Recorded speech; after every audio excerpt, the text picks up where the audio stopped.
Hello aspirants. आज जो हमने एथिक्स का क्वेश्चन पोस्ट किया था उस पर ये पर्टिकुलर वीडियो है कि उस आंसर को या उस क्वेश्चन को किस तरीके से अप्रोच करना चाहिए। तो देखिए, जो ये क्वेश्चन यूपीएससी ने पूछा है वो सीएससी 2014 के अंतर्गत यूपीएससी ने चीज़ पूछी थी मेंस एग्जामिनेशन में जीएस 4 के अंतर्गत। तो क्वेश्चन कुछ इस तरीके से था कि all human beings aspire for happiness, do you agree? यानी कि सभी मानव सुख की आकांक्षा करते हैं, क्या आप इससे सहमत हैं? तो देखिए, सबसे पहले इस क्वेश्चन को डील करने से पहले तो आपको ये चीज़ समझ में आनी चाहिए कि हैप्पीनेस क्या चीज़ है, हैप्पीनेस होती क्या है। क्योंकि यहाँ पर आपको अपनी भाषा में हैप्पीनेस को समझाना पड़ेगा, क्योंकि सीधा सीधा एक सब क्वेश्चन ही ये पूछ रहा है कि what does happiness mean to you. तो यदि इसने ये क्वेश्चन नहीं पूछा होता कि what does happiness mean to you, तब तो समझ में आता कि हमें एक डेफिनेशन लिखनी पड़ेगी। लेकिन अब क्योंकि इसने यहाँ पर पूछ ही लिया है कि what does happiness mean to you, तो बहुत ज़रूरी हो जाता है कि आपको एक सटीक परिभाषा या टू द पॉइंट डेफिनेशन आपको यहाँ पर पता होनी चाहिए। और साथ ही वो एक्सप्लिसिटली बोल रहा है कि एक्सप्लेन विथ एग्जांपल्स, या उदाहरणों के द्वारा इसे समझाइए। तो देखिए, इस उत्तर को डील करने से पहले सबसे पहले हमें ये समझना होगा कि आखिरकार ये किस टॉपिक से रिलेट हो रहा है। तो देखिए, ये जो क्वेश्चन है हैप्पीनेस, ये पर्टिकुलर जो आपका यूनिट 1 है, एथिक्स एंड ह्यूमन इंटरफेस, उससे लिया गया है। उसी के अंतर्गत इस प्रश्न को उठाया गया है, एथिक्स एंड ह्यूमन इंटरफेस, और इसमें भी ह्यूमन वैल्यूज़। तो देखिए, आंसर को डिस्कस करने से पहले मैं 4-5 मिनट के लिए कम से कम एटलीस्ट कुछ कंसेप्ट बता देता हूँ, ताकि जो फ्रेशर्स हैं, जिन्हें अभी ये नहीं पता कि किस तरीके से एक आंसर को लिखा जाना चाहिए, अप्रोच क्या होनी चाहिए आंसर की, तो एटलीस्ट उन्हें यहाँ पर थोड़ा बहुत कंसेप्ट तो समझ में आए कि वैल्यूज़ आखिरकार होती क्या हैं। तो देखिए, वैल्यूज़ जैसे तो पहले मैंने बताया था, आपको ज़रूरी है कि आप कोई ना कोई एक किताब ख़रीद लीजिए और पढ़ना शुरू कीजिए, या तो लेक्सिकॉन या तो डी के बालाजी, इनमें से कोई एक किताब खरीद लीजिए और प्लीज़ पढ़ना शुरू कीजिए। वहाँ पर आपको बेहतरीन रूप से एक परिभाषा मिल जाएगी, डेफिनेशन मिल जाएगी। तो देखिए, जो वैल्यूज़ होती हैं, वैल्यूज़ का मतलब ऐसी कोई भी चीज़ जिसे हम प्रेफरेंस देते हैं, ठीक है। तो जैसे यदि हम ऑनेस्टी को या ईमानदारी को प्रेफरेंस देते हैं, तो ये वैल्यू हो जाएगी हमारे लिए। इसी तरीके से यदि हम इंटीग्रिटी या सत्यनिष्ठा को वैल्यू देते हैं, तो वो हमारे, या प्रेफरेंस देते हैं, तो वो हमारे लिए एक वैल्यू हो जाएगी, ठीक है। तो वैल्यूज़ को 3 भाग में डिवाइड किया जा सकता है। इसके 3 डिफरेंट पार्ट्स होते हैं।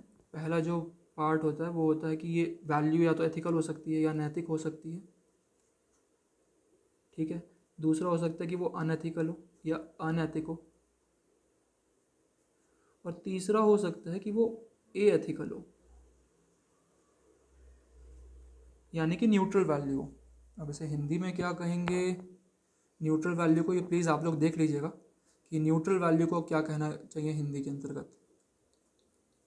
मूल्य निरपेक्ष बोल दीजिए, कुछ भी बोल दीजिए, समझा दीजिएगा कि क्या, अगर जैसे पूछ लिया कि वैल्यूज़ कितने टाइप की होती हैं, अभी समझ लीजिए। क्योंकि ऐसा कोई क्वेश्चन यूपीएससी ने आज तक पूछा नहीं है कि वैल्यूज़ को डिफ्रेंशिएट कर दीजिए। तो केवल समझने के लिए समझ लीजिए कि ऐसे 3 वैल्यूज़ होती है। हिंदी माध्यम वाले कम से कम ये समझ लीजिए कि एथिकल वैल्यूज़ को न्यूट्रल वैल्यू या मूल्य निरपेक्ष, इस तरीके की कोई परिभाषा होनी चाहिए। तो देखिए, जो एथिकल वैल्यूज़ होती हैं वो ऐसी वैल्यूज़ होती हैं जो समाज समझता है कि ये नैतिक है या एथिकल है। फॉर एग्जांपल, जैसे कि अभी हमने यहाँ पर डिस्कस किया था ऑनेस्टी या ईमानदारी, ठीक है। अनैतिक कोई ऐसी वैल्यू हो सकती है जिसे समाज अनैतिक रूप से देखता हो या अनैतिक मानता हो, जैसे कि यदि आप ईमानदार नहीं हैं या भ्रष्टाचार कर रहे हैं। तो एथिकल वैल्यूज़ कुछ ऐसी वैल्यूज़ होती हैं जो कि पूरी तरीके से न्यूट्रल होती है, ना समाज इसे नैतिक मानता है ना समाज इसे अनैतिक मानता है। तो समझने के लिए देखिए, एक उदाहरण के रूप में मैं आपको ये तीनों वैल्यू समझाने की कोशिश करता हूँ। अब मुझे नहीं पता कि एग्जाम्पल कितना सटीक बैठेगा यहाँ पर। तो उदाहरण के तौर पर देखिए, कोई आपका दोस्त आता है और आपके पास एक पेन है जिस पेन से आप लिख रहे हैं, और वो उस पेन को तोड़ देता है, बिना वजह बिना मतलब तोड़ देता है, तो उसे हम कहेंगे अनैतिक या अनएथिकल वैल्यू, ठीक है। लेकिन वहीं आपका एक और दूसरा दोस्त है जो ये चीज़ देखता है कि आपका पेन टूट गया है, तो वो आपकी मदद करता है एक अन्य पेन देकर। तो ये एथिकल काम है, यानी कि नैतिक। लेकिन एक और दोस्त को समझिए जो कि आपके पास आता है, आपसे मिलने ही आ रहा है, और गलती से उससे वो पेन टेबल से गिर गया या ज़मीन पर गिर गया।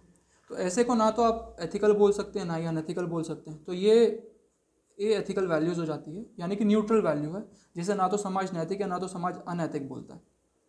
तो मैं आशा करता हूँ कि आपको ये कंसेप्ट समझ में आया होगा कि वैल्यूज़ को किस तरीके से डिफ़ाइन किया जाता है और वैल्यूज़ के कितने डिफरेंट पार्ट्स होते हैं। तो प्लीज़ अब ये इतना तो ये कंसेप्ट हो गया, लेकिन एटलीस्ट आप जाइए और प्लीज़ इसे रेफ़र कीजिए इन दोनों ही बुक्स के अंतर्गत। किसी एक बुक को ही पढ़ना है, दोनों बुक मत खरीद लीजिएगा। ज़्यादा स्रोतों के पीछे मत भागिए, सोर्सेज के पीछे मत भागिए। ज़रूरी है कि आप किसी एक सोर्स या एक स्रोत को पकड़ें और उसी पर पकड़ बनाने की कोशिश कीजिए, ज़्यादा से ज़्यादा रिवाइज कीजिए उस चीज़ को। तो देखिए, अब आज का क्वेश्चन था कि all human beings aspire for happiness, do you agree? What does happiness mean to you? Explain with exam. तो माफ़ कीजिएगा यदि आपको बैकग्राउंड में कोई आवाज़ आ रही होगी। तो हाँ, तो फिर आज का जो क्वेश्चन है वो ये है कि all human beings aspire for happiness, do you agree? What does happiness mean to you? Explain with examples. तो देखिए, इस क्वेश्चन का आंसर या उत्तर लिखने से पहले जिस तरीके से मैंने शुरुआत में ही आपको ये चीज़ बताई थी कि आपको पता होना चाहिए कि हैप्पीनेस की क्या परिभाषा है। ठीक है, हैप्पीनेस की परिभाषा आपको समझ में आनी चाहिए, क्या होती है हैप्पीनेस की परिभाषा। और आपको ये आंसर को डील करते आना चाहिए जो वो क्वेश्चन पूछ रहा है कि all human beings aspire for happiness, do you agree? तो आपको बताना पड़ेगा कि क्या आप इस चीज़ से एग्री कर रहे हैं या क्या आप इस चीज़ से डिसएग्री कर रहे हैं या आप इस चीज़ से सहमत नहीं हैं। तो आपको ये चीज़ स्पष्ट भाषा में समझानी पड़ेगी और आपके पास इस चीज़ के अंतर्गत आपको समझाना पड़ेगा कि आप क्यों सहमत नहीं है, उदाहरण देके समझाना पड़ेगा। और साथ ही आपके अनुसार हैप्पीनेस की क्या परिभाषा है या what does happiness means to you, तो वो आपको बताना पड़ेगा। तो देखिए, हैप्पीनेस यदि हम बहुत ही आसान भाषा में समझे तो हैप्पीनेस कोई भी ऐसी चीज़ होती है जो कि हमें सुख दे। सुख तो चलिए वो पूछ ही रहे हैं, जो हमें जॉय दे या हमें सेटिस्फैक्शन दे। तो उस चीज़ को हम कहेंगे कि वो हैप्पीनेस है हमारे लिए। ठीक है, ये तो हमारे लिए हैप्पीनेस की यानी कि हैप्पीनेस की एक सिंपल सी परिभाषा है। आप या तो चाहे इसे अपनी भाषा के अंतर्गत इसे ढाल कर लिख सकते हैं कि आपके अनुसार हैप्पीनेस क्या होती है। हो सकता है आपके पास कोई बहुत अच्छी परिभाषा हो, बिल्कुल आप उसे लिखिए। तो हैप्पीनेस जहाँ तक एक सिंपल शब्दों के अंतर्गत देखा जाए तो हैप्पीनेस आप ऐसे बोल सकते हैं कि जिससे आपको खुशी मिलती है या फिर जो सेटिस्फैक्शन आपको देता है, ऐसी कोई भी चीज़। लेकिन यहाँ पर ज़रूर एक चीज़ को मेंशन करना मत भूलिएगा, वो है कि ये चीज़ एथिकल टर्म्स में होनी चाहिए। यानी कि नैतिक रूप से हमें कोई खुशी मिल रही है, नैतिक रूप से सेटिस्फैक्शन मिल रहा है, तो उसे ही मैं या उसे ही हम हैप्पीनेस कहेंगे, हैप्पीनेस कहना चाहिए। अब हम आगे हम ये समझेंगे कि क्यों मैं यहाँ पर आपको इस एथिकल वर्ड को लाने के लिए ज़ोर दे रहा हूँ। ठीक है, तो देखिए, उसके पश्चात जो वो सबसे पहला आपसे प्रश्न पूछ रहा है कि all human beings aspire for happiness, do you agree? तो आप यहाँ पर क्योंकि उसने सीधा बोल दिया ऑल, तो ज़रूरी नहीं है कि सभी लोग खुश रहें। आपको क्या लगता है कि सही में सभी लोग खुश रहना चाहते हैं? हमेशा ऐसा नहीं होता। देखिए, तो आप यहाँ पर एक जनरल सा स्टेटमेंट सीधा लिखिए कि जनरली या आम तौर पर जो लोग होते हैं वो खुश रहने की या सुख पाने की आकांक्षा करते हैं। आप ऐसे मत लिख दीजिएगा कि yes all human beings aspire for happiness, क्योंकि वो यूपीएससी आपसे एक डायरेक्ट स्टेटमेंट दे रहा है और आप उस डायरेक्ट स्टेटमेंट को यदि सीधा लिख देंगे, कोट कर देंगे कि और, तो वो एक यूनि डायमेंशन आंसर हो जाएगा आपका। तो आपको यूनि डायमेंशन नहीं बनना है, आपको दिखाना है कि आपके आंसर में कई सारे डायमेंशंस हैं। तो वो डायमेंशन दिखाने के लिए आप पहले एक स्टेटमेंट दीजिए कि येस ऑलमोस्ट और generally human beings aspire for happiness. या तो आप शुरुआत कर सकते हैं, आप हैप्पीनेस की एक छोटी सी परिभाषा लिख दीजिए एक सिंगल स्टेटमेंट में, या आप बता सकते हैं कोई कोड बता दीजिए हैप्पीनेस से जुड़ा हुआ, और उसके पश्चात फिर आंसर को डील करने की कोशिश कीजिए कि how human beings aspire for happiness. और यहाँ पर बताइए वाई, क्यों ह्यूमन बींग्स एस्पायर करते हैं हैप्पीनेस के लिए। अब बताइए कि क्योंकि जब हैप्पीनेस होती है तब उन्हें एक अचीवमेंट या अटेनमेंट का जो सेंस होता है, सेंस ऑफ अटेनमेंट या सेंस ऑफ अचीवमेंट, वो मिलता है। उसी तरीके से जो मैंने पहले बताया था कि वो एक जिस प्रकार का सेटिस्फैक्शन होता है वो मिलता है, गोल्स वो अटेन कर पाते हैं इसी चीज़ से, इसी हैप्पीनेस के थ्रू आगे बढ़ते हुए। तो यहाँ पर आप कोई ना कोई उदाहरण देते हुए चलिए, जैसे आप नीरज चोपड़ा जी का उदाहरण दे सकते हैं कि उन्हें ओलंपिक मेडल मिलके जो खुशी मिली वो है। उसी तरीके से आप अफरोज़ शाह जी का एग्जाम्पल दे सकते हैं यहाँ पर कि वो एनवायरनमेंट के लिए जिस तरीके से काम कर रहे हैं या फिर जो बीच क्लीनिंग में उनका योगदान है, उससे उन्हें खुशी मिलती है, उससे उन्हें सुख मिलता है। तो ये ऐसे उदाहरण आप यहाँ पर दीजिए।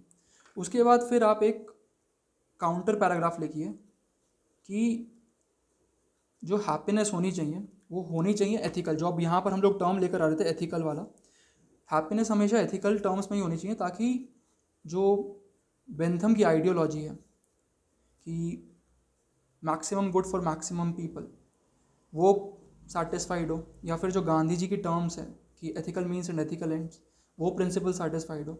यदि ये प्रिंसिपल सेटिस्फाइड नहीं हो रहा है और हम अनएथिकल मीन्स या अनएथिकल एंड्स के द्वारा हैप्पीनेस खोजने की कोशिश कर रहे हैं, तो उसे हैप्पीनेस नहीं कहा जाएगा। फॉर एग्जांपल आप यहाँ पर टेररिस्ट एक्शंस को दर्शा सकते हैं कि किस प्रकार से अफ़गानिस्तान में, आप ये एग्जांपल दे सकते हैं कि अफ़गानिस्तान में जिस तरीके से तालिबान अब सारे सिटीज़ को कैप्चर करने की कोशिश कर रहा है, तो वहाँ पर एक केओस या तहस नहस या अस्त व्यस्त की व्यवस्था फैल गई है। तो ऐसे में जो लोग हैं वो अब खुश नहीं हैं, और इस प्रकार की हैप्पीनेस को हैप्पीनेस नहीं कहा जा सकता। तो ये आपका काउंटर आर्ग्यूमेंट होगा और ये दिखाएगा कि आपके आंसर के अंतर्गत एक मल्टी डायमेंशनल अप्रोच है। उसके पश्चात बताइए कि what does happiness mean to you. सब हेडिंग डालिए कि happiness means, according to me happiness means, ऐसे करके, या मेरे अनुसार सुख का पर्याय क्या है। आप ये बता सकते हैं कि किस प्रकार से आपको छोटी छोटी चीज़ों से सुख मिलता है। जैसे आप ये बता सकते हैं कि दूसरों की मदद करने में आपको सुख मिलता है, वो मेरे अनुसार सुख है। या फिर पर्यावरण, क्योंकि यूपीएससी एनवायरनमेंट को बहुत ही ज़्यादा चाहता है, तो आप ये बता सकते हैं कि पर्यावरण को बचाने के अंतर्गत सहयोग करने में मुझे खुशी मिलती है। दूसरों की मदद आपने यहाँ पर बता ही दिया है। साथ ही बता सकते हैं कि जो सरकार के नियम होते हैं, समाज के नियम होते हैं, उन्हें पालन करने में खुशी मिलती है। जैसे कि आप यदि ट्रैफिक नियमों का ठीक ठाक तरीके से पालन करते हैं तो वो बता सकते हैं कि आपको उससे खुशी मिलती है। या यदि आप यूपीएससी के लिए प्रिपरेशन कर रहे हैं और घर से दूर रह रहे हैं, तो माता पिता से डेली बात करने में भी आपको खुशी मिलती है, बड़ों की रिस्पेक्ट करने में खुशी मिलती है। या फिर जिस तरीके से मैं पढ़ा रहा हूँ और मुझे इससे खुशी मिल रही है, तो मैं ऐसे अपने एक पर्सनल एग्जाम्पल यहाँ पर लिख सकता हूँ। तो इस तरीके से आप अपने पर्सनल एग्जाम्पल अब इस आंसर में लेकर आ सकते हैं। अब अगर उसने आपसे सीधा क्वेश्चन ही ये पूछ लिया है कि what does happiness mean to you, अब आप बता रहे हैं कि मुझे हैप्पीनेस इन चीज़ों से मिलती है, आप सब हेडिंग भी दे रहे हैं, मुझे इससे हैप्पीनेस मिलती है, दूसरों की मदद करने से हैप्पीनेस मिलती है, और यहाँ पर आप एग्जाम्पल किसी और आदमी का दे दे, जैसे आपने दे दिया कि बाबा आमटे जी का एग्जाम्पल दे दिया, तो भले ही आपने एग्जाम्पल दे दिया, आपने सेटिस्फाइड कर दिया उत्तर को, लेकिन जो एक्चुअल डिमांड है क्वेश्चन की, वो कहीं ना कहीं पीछे छूट जाएगी। क्योंकि यूपीएससी आपसे पूछ रहा है कि आपके अनुसार आपको किस चीज़ से खुशी मिलती है, तो एग्जाम्पल भी आपका पर्सनल लाइफ का होना चाहिए यहाँ पर। तो ज़रूरी है कि आप ये बताइए कि आपको किस चीज़ से खुशी मिल रही है, वो पर्सनल लाइफ का एग्जाम्पल यहाँ देना ज़रूरी है, और एक्सप्लेन विद एग्जाम्पल्स हो गया। उसके पश्चात आपको एक कंक्लूजन लिखना है। तो कंक्लूजन कैसे लिख देंगे? कंक्लूजन हमेशा इस तरीके का होना चाहिए कि वो फ्यूचर लुकिंग हो, वे फॉरवर्ड टाइप होना चाहिए, लेकिन एथिकल टर्मिनोलॉजीज़ के अंतर्गत।